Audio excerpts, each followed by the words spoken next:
Mom, I have a question. Hmm? I have a question. Come on.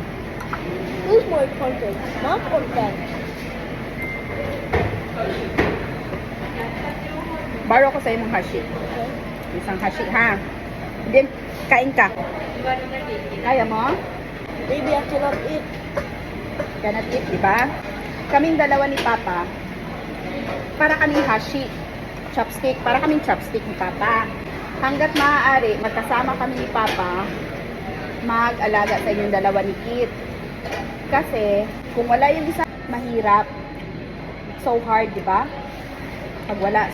Ganon din ang life na wala yung isa sa amin ni Papa, mahirap ang buhay. Okay? Do you understand? Yes, So, dapat, parang chopstick. Ito si Mama, ito si Papa, para makakain ka ng maayos. Yan. Diba?